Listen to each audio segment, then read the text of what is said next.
오늘 우리들에게 주신 하나님 말씀은 창세기 45장 1절부터 10절까지 말씀입니다. 기록된 하나님 말씀 받들어 읽습니다. 요셉이 시종하는 자들 앞에서 그 정을 억제하지 못하여 소리질러 모든 사람을 자기에게서 물러가라 하고 그 형제들에게 자기를 알리니 그때 그와 함께한 다른 사람이 없었더라.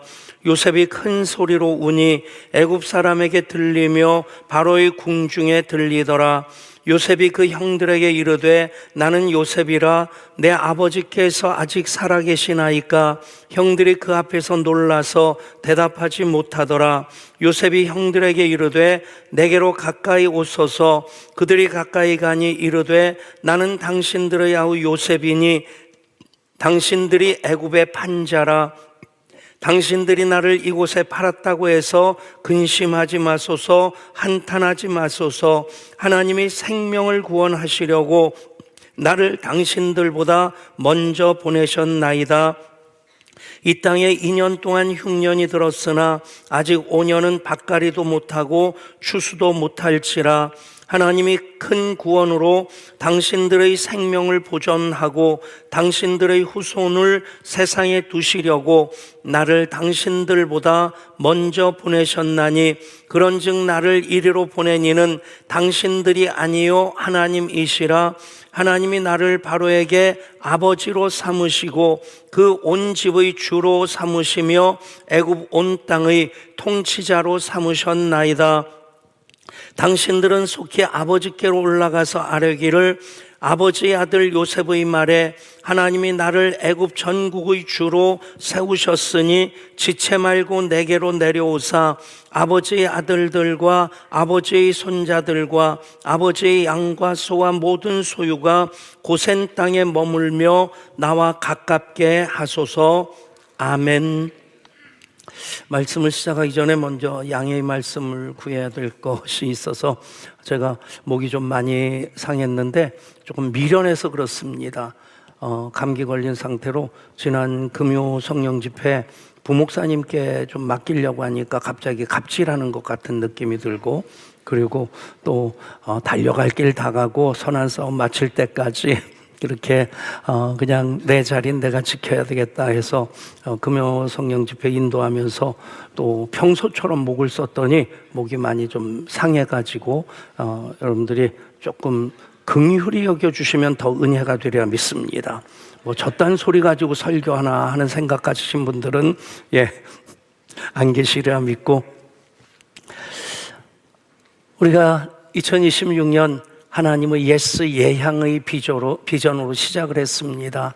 그래서 하나님께 예스 할 때 하나님의 예스가 됩니다. 그 고백 그대로 예배 때 적용을 하면, 예배로 하나님께 예스 하면 예배자의 삶을 통해서 하나님의 예스로서의 삶을 이어 살게 되는 것, 우리가 계속해서 예배와 예배자의 삶을 통해 이어 살아가는 그런 2026년 되기를 간절히 소원합니다.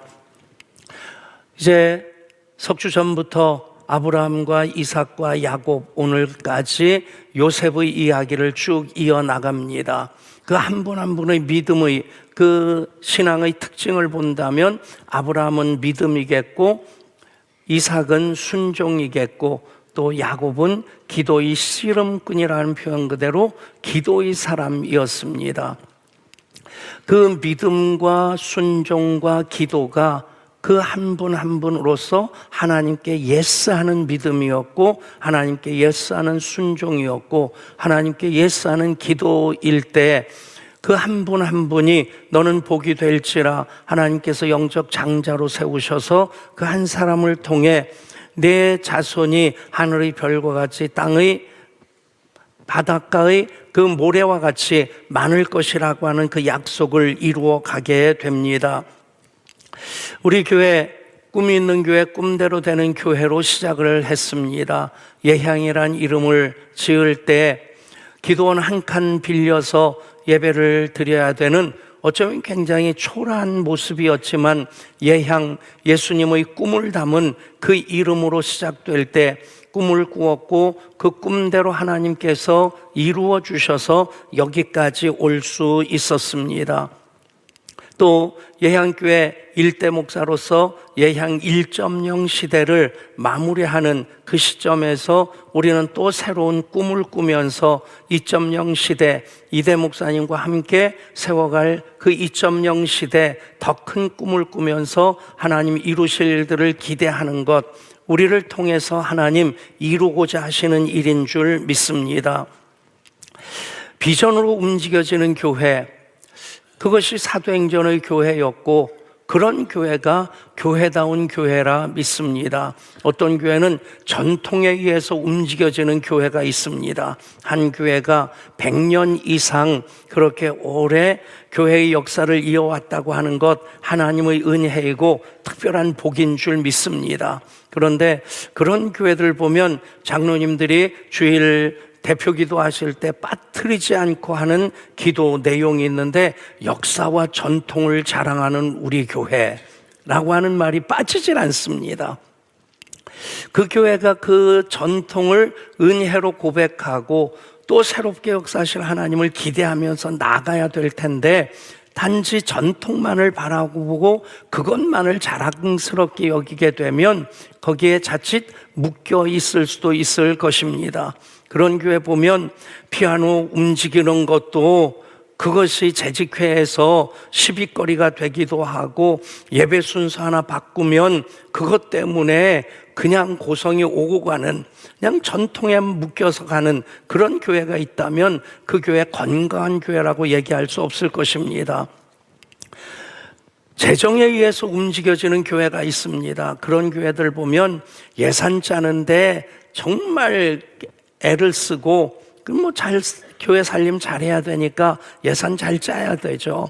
그런데 예산을 집행하는 데 있어서 정말 하나님께서 기뻐하신 일인데 교회가 감당해야 될 일인데 재정에 의해서 움직여지는 교회들 보면 재정이 없기 때문에 예산이 없기 때문에 그 일을 하지 못한다.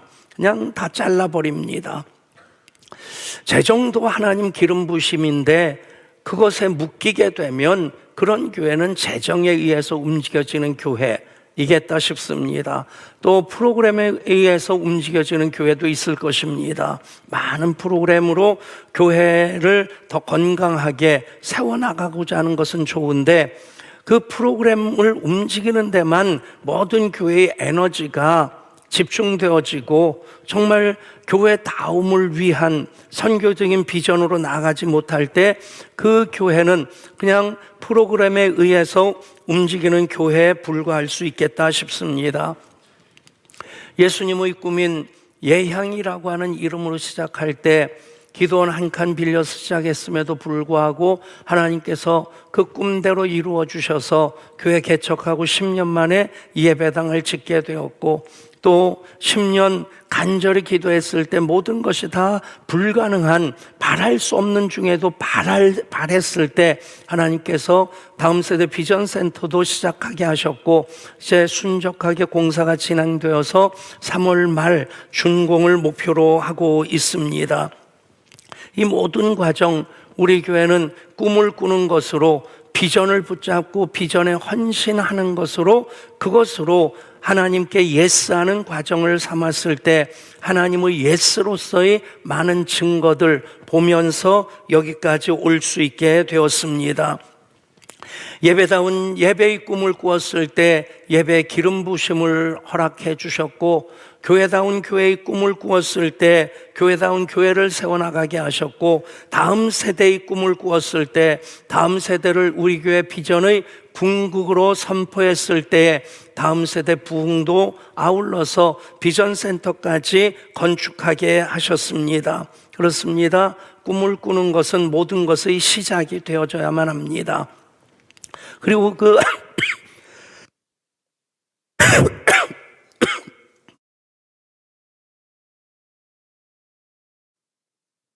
그 꿈이 이루어지기까지 계속 필요한 것이 무엇입니까? 아브라함의 믿음도 필요하고 이삭의 순종도 필요하고 그리고 야곱의 기도도 필요합니다.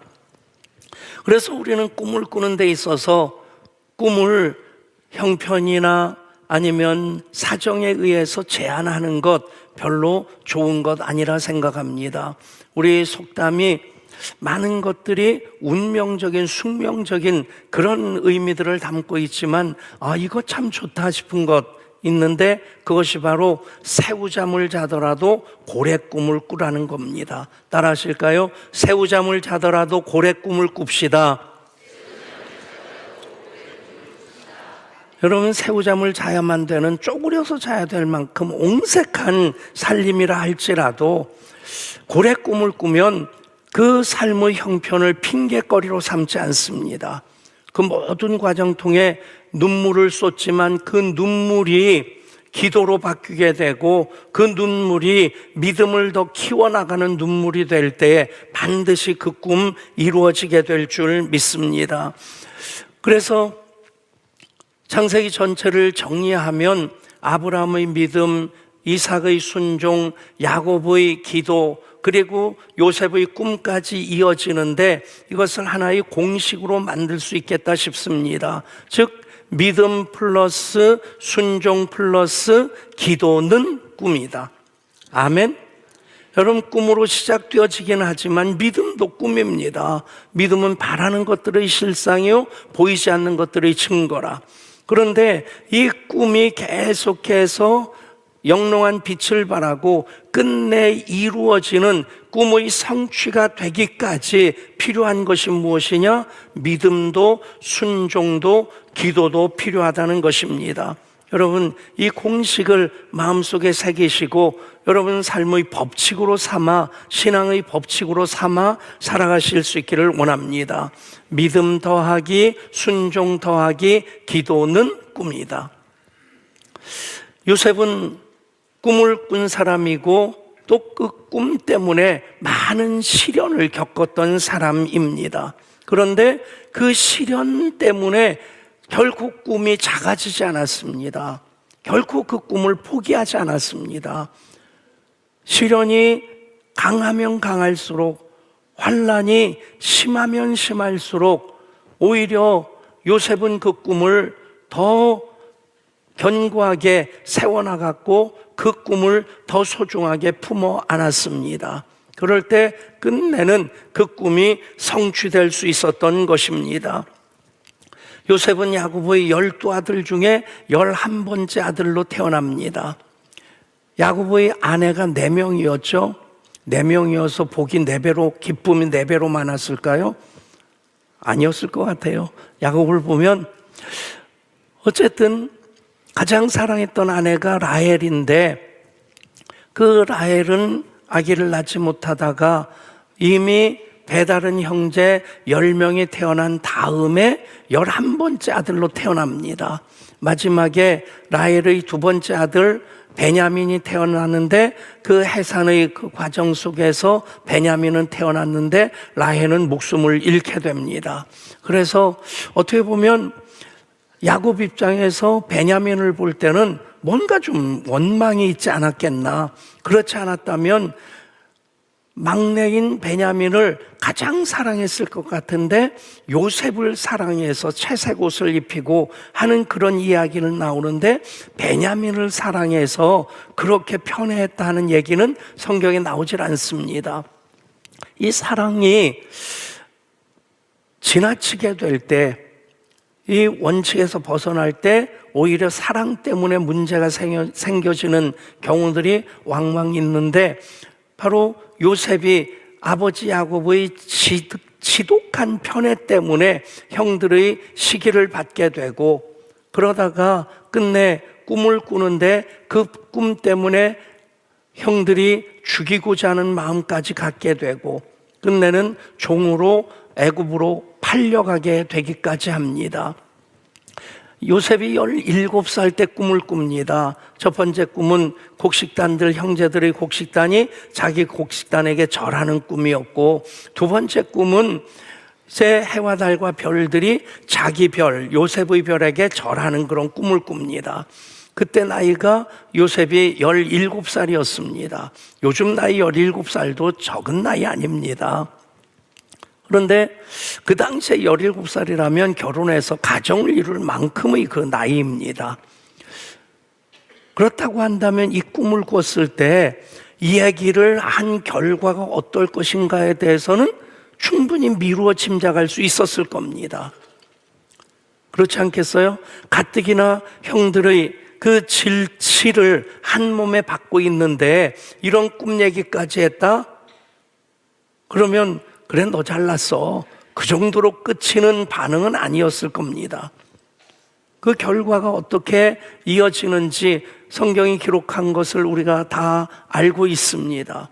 더더군다나 해와 달과 별들이 다 자기 별에게 절을 한다. 아버지와 어머니까지 자기에게 절한다. 이거는 불효 막급한 일입니다. 그런데 이 꿈을 요셉은 하나님 주신 꿈이라고 믿었기에 그 꿈을 이야기하는데도 주저하지 않았고 그 꿈이 이루어지기까지 그는 결코 어떤 상황일지라도 그 꿈을 포기하지 않았습니다. 그 과정 속에서 얼마나 많은 시련을 당합니까? 흔들리지 않고 피는 꽃이 없듯이 야곱이 그 꿈 때문에 한 송이 꽃이 피어지기까지 많은 흔들림, 비바람에 시달리는 그 과정이 있어야 되듯이 요셉의 꿈이 성취되기까지 많은 시련이 있게 됩니다. 그 시련, 그 과정 속에서 요셉은 많이 억울할 수도 있었겠고, 그래서 그 누구보다도 더 많이 불평하고 원망할 수 있는 그런 환경 속에서 삽니다. 생각해 보십시오.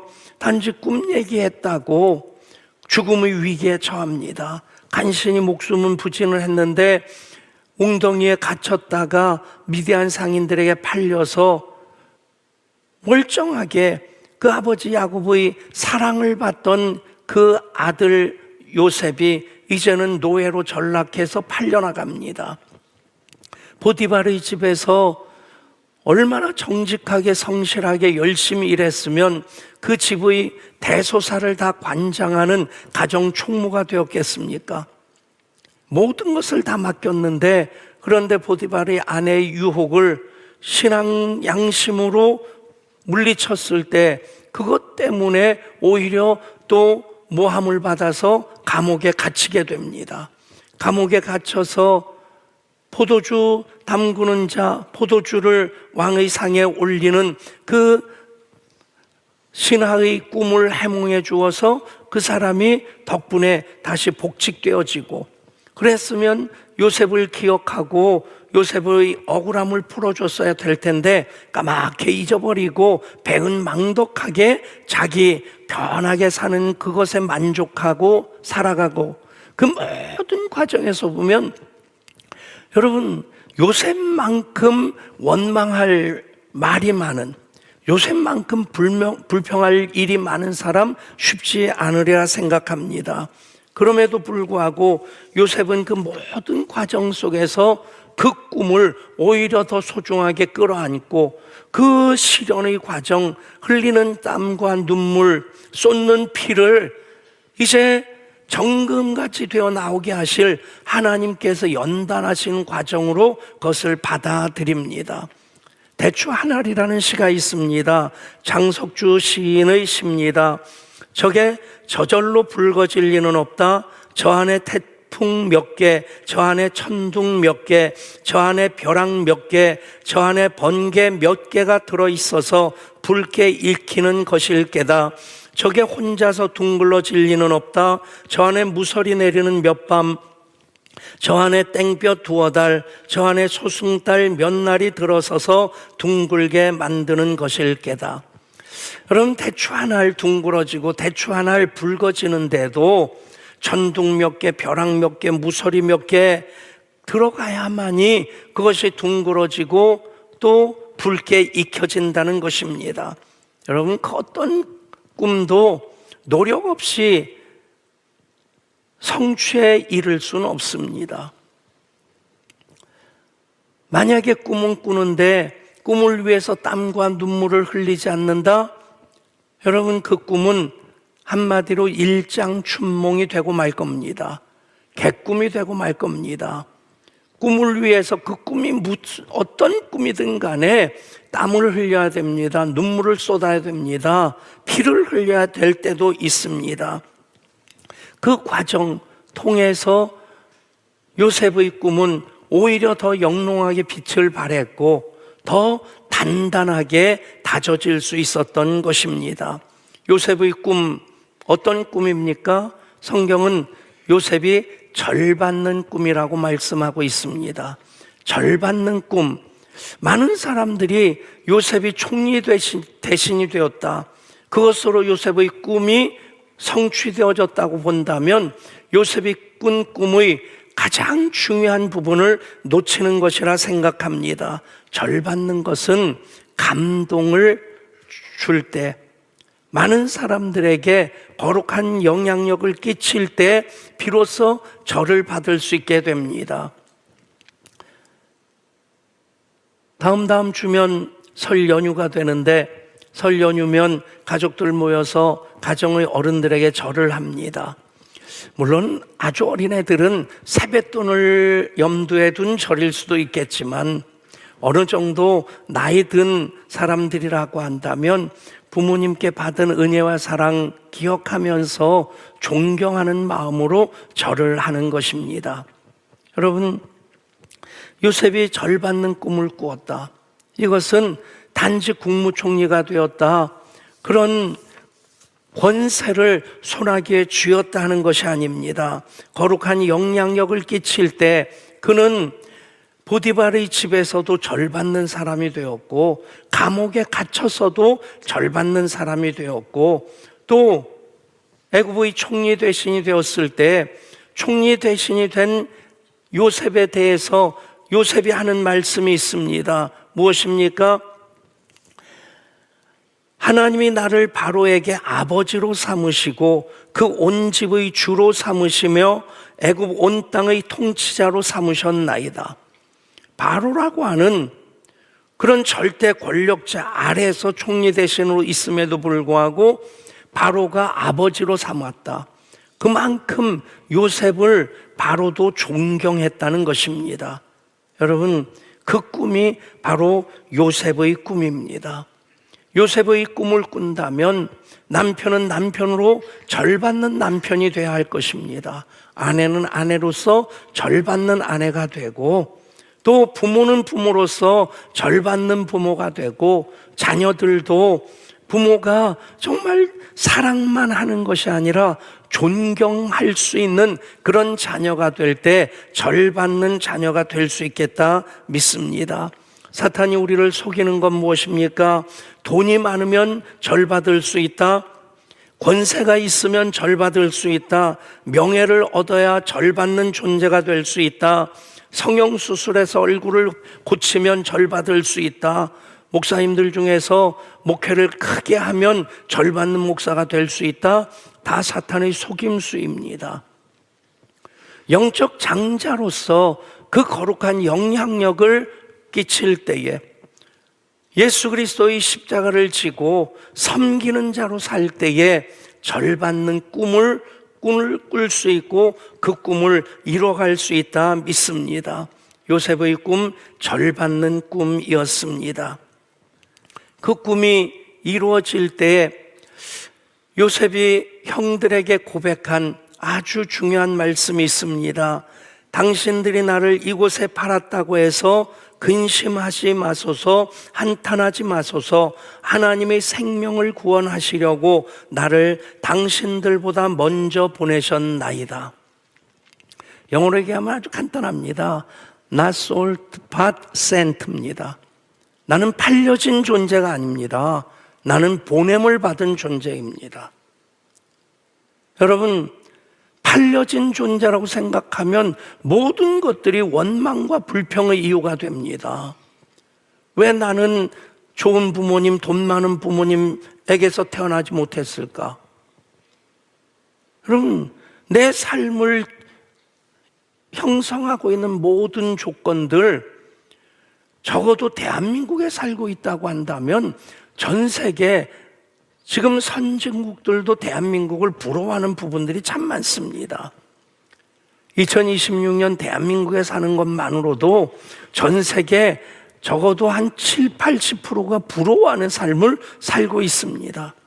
그런데 한때 청년들 사이에 그냥 유행어처럼 회자됐던 헬조선이란 말, 그 말을 들을 때마다 참 많이 가슴이 아팠어요. 왜 헬조선이라고 할까? 여러분, 헬조선이란 말이 여기서만 나오겠습니까? 미국에 사는 사람들도 헬 아메리카라고 얘기하는 사람이 있을 테고, 어떤 삶이든지 불평하고 원망하는 사람들은 자기가 팔려온 존재라고 생각할 때, 그 운명과 숙명의 가로 사로잡힐 때 모든 것이 불평과 원망의 이유가 됩니다. 그러나 나는 보내심을 받은 존재다. 보내심을 받은 자로서 그 똑같은 형편 속에 살고 있다 할지라도 그것들을 때문에 많은 시련과 역경과 맞닥뜨려진다 할지라도 그 하나하나 어떤 것이 됩니까? 하나님 나를 연단하시는 과정이 되고, 연단의 끝을 통해 하나님께서 나를 정금같이 되어 나오게 하실 것이다. 아멘. 여러분, 야곱은 팔려진 자로 살지 요셉은 팔려진 자로 살지 않았습니다. 보내심을 받은 자로 살았습니다. 우리 모두는 이미 예수 그리스도의 십자가로 값주고 사신 하나님의 자녀들입니다. 팔려진 존재의 삶을 사는 사람은 단 한 사람도 없습니다.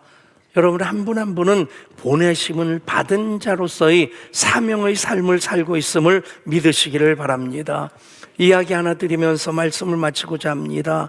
1994년 성수대교가 무너졌습니다.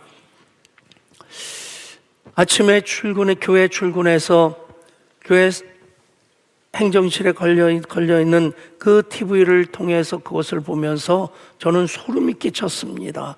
그 사고 자체도 어마어마한 것이었지만 바로 전날 제가 그 다리 건너가서 신방하고 건너왔거든요. 어제 무너졌더라면 어땠을까? 그 생각을 하는 순간 그냥 소름이 쫙 끼치는 거예요.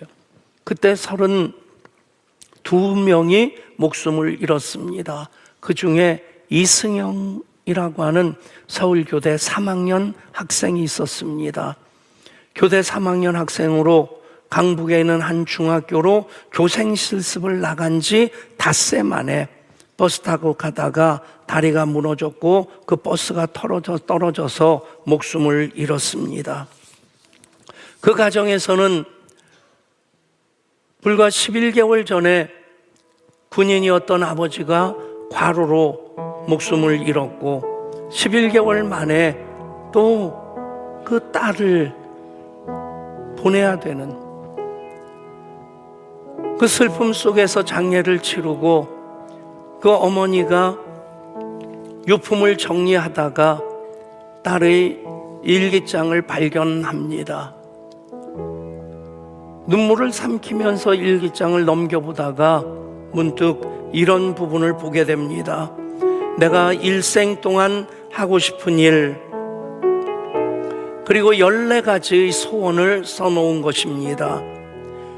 장학기금을 만든다, 이동도서관을 강원도에 만든다, 복지마을을 만든다, 1명 이상을 입양한다, 시각장애인을 위해 무언가를 한다, 장기를 기증한다, 신앙소설을 쓴다, 목사관을 짓는다, 해외 선교를 한다 등등 14가지 그가 평생 이루고자 하는 소원들 버킷리스트가 적혀 있었습니다. 그리고 20년이 지난 다음 한 신문에 이렇게 기사가 쓰여졌습니다. 20년이 지나는 동안 승영 씨의 그 소원 14가지 중에 8가지가 이루어졌다고, 장기 기증은 승영 씨의 시신을 고려대 의과대학에 기증함으로 이루어졌고, 장학기금의 꿈은 사고 보상금으로 나온 2억 5천만 원을 그가 다니는 교회에 기증했을 때 그 교회에서 승영 장학회를 만들어서 그 장학금으로 가난한 신학생들을 돕기 시작했는데 20년 동안 89명의 신학생들이 그 장학금을 통해 목사가 되었다 하는 것이었습니다. 그리고 군인 아버지를 따라다니면서 가지게 된 강원도의 이동도서관의 꿈은 2003년 인제의 한 부대 무소 차량에다 책을 넣어서 기증함으로써 인근의 7개 오지 부대를 순회하는 이동도서관이 되었습니다. 신앙소설 쓰기의 꿈은 승영 씨가 초등학교 때 썼던 시들을 모아서 연기는 하늘로 라는 제목의 책을 출간함으로 이루어졌습니다. 그리고 인쇄 400만 원은 재활시설 4곳에 김장김치를 만드는데 전해졌습니다. 1명 이상 입양하기의 꿈은 승영 씨의 동생 승엽 씨가 결혼해서 2명의 아이를 입양함으로 이루어졌고, 해외 선교의 꿈은 그 어머니 김영순 씨가 우즈베키스탄 선교사로 나감으로 이루어졌습니다. 그리고 그 승영 장학금을 받고 신학교를 마치고 목사가 된 최만재 목사님이, 그분이 40이 넘어 신학을 하면서 신학을 다 마치지 못할 만큼 어려운 가운데 그 장학금으로 신학을 마치게 됩니다. 그리고 가난한 노인들, 갈 데 없는 노인들을 모아서 작은 공동체를 만들었는데, 구씨 할아버지라고 3년 동안 그 공동체에서 기거할 곳이 없다고, 가족이 없다고 함께 지냈던 이분이 80대가 되어서 최 목사님과 함께 가자고 해서 간 곳, 용인의 한 마을에 가서 여기에서 여기까지가 내 땅입니다. 팔아서 목사님 꿈을 이루십시오. 그것을 팔아서 이 최만재 목사님은 작은 손길 공동체 요양원을 만들게 됩니다. 예양교회의 꿈은 예수님의 꿈입니다. 주님께서 그 꿈을 꾸게 하셨고 또 그 꿈을 이루어 주셨습니다. 요셉의 꿈은 하늘의 꿈이었습니다. 절받는 꿈은 자기 혼자 권좌에 앉는 것, 권력의 최고봉에 앉는 것이 아니라 다른 사람들로 그 거룩한 영향력 앞에 존경함으로 절을 하게 하는 것입니다. 하늘의 꿈, 그것은 바로 영적 장자의 꿈입니다. 내게로부터 눈을 들어 주를 보기 시작할 때에 주의 일을 보겠네. 내 작은 마음 돌이키사 하늘의 꿈 꾸게 하네. 주님을 볼 때 하늘의 꿈, 모든 시선을 주님께 드리면 우리는 하늘의 꿈을 꿀 수 있게 되고, 그 꿈을 이루어 주시는 하나님 일하기 시작하심을 보게 될 줄 믿습니다. 요셉의 꿈은 하늘의 꿈입니다. 시련을 당할수록 오히려 그 꿈은 더 영롱해졌고 그 꿈은 더 단단해졌습니다. 사랑하는 여러분, 또 새로운 꿈을 꾸실 수 있기를 원합니다. 그 꿈이 하늘의 꿈이라는 확신이 있다면 우리는 어떤 역경이 있다 할지라도 그 과정을 통해서 하나님 면단하심으로 정금같이 되어 나오게 하실 것을 믿고 한 걸음 한 걸음 나아가게 될 것입니다. 기도합니다. 하나님, 요셉의 꿈이 하늘의 꿈이었습니다. 그래서 그 꿈을 시련 당하면 당할수록 오히려 더 소중하게 품어 안았고 견고하게 다져나갈 때에 그 꿈이 영롱해졌고 끝내 이루어져 영적 장자로서 이스라엘을 큰 나라로 만들게 하는, 그리고 애굽을 그 기근 가운데 살게 하시는 하나님의 뜻을 이루어갈 수 있었습니다.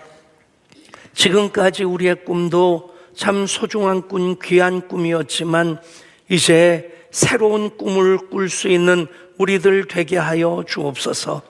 그 꿈 하늘의 꿈입니다. 그 꿈이 이루어지기까지 모든 연단의 과정 즐겁게 우리 견뎌낼 수 있게 하여 주시고 끝내 정금과 같이 나오게 하시는 하나님으로 인하여 더 큰 영광 하나님께 올려드릴 수 있게 하여 주옵소서. 우리 주님 예수 그리스도 이름으로 기도드리옵나이다. 아멘.